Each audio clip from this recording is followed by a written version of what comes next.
In this video, we will be dealing about genetics. Genetics is the science dealing with the mechanism of heredity and variation.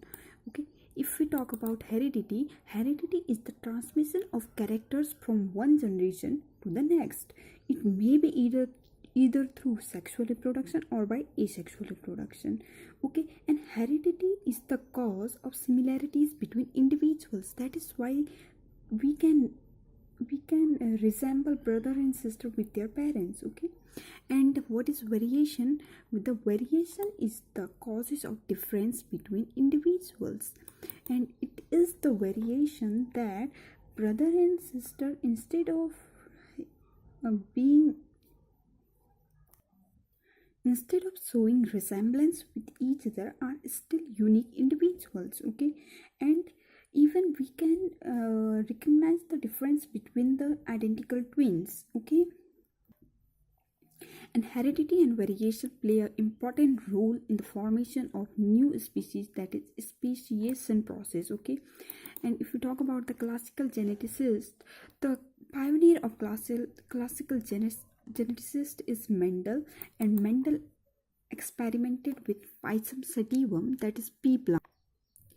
And for the hybridization experiment, Mendel has certain consideration in his mind about the choices of the suitable material. So Mendel's consideration about the material were as follows. Like I've written about this characters of the experimental materials. These were the considerations of Mendel's chosen material. So first is variation, that is the organism should have a number of detectable differences.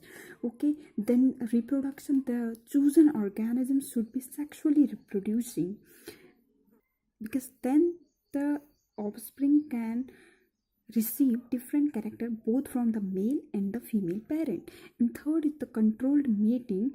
The chosen organism should be able to mate in a controlled and well planned conditions for experimental purposes. Okay, and it should have a very short life cycle.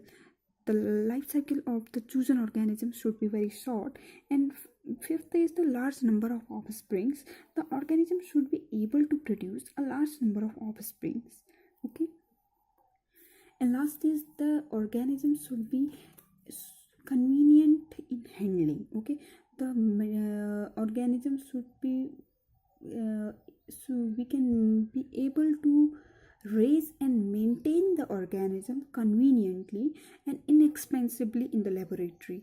It should be convenient for us to raise that organism. See, for example, if we take elephant will be entirely useless material for genetic experiment because it has a very big size. Okay, then the Drosophila, pea plants, tomatoes, rats, and guinea pigs, which are widely used in the experiment purpose. Okay, so this is in choosing the genetic material, we are considering about these 6 points. The chosen material should surely fulfill these requirements. Okay,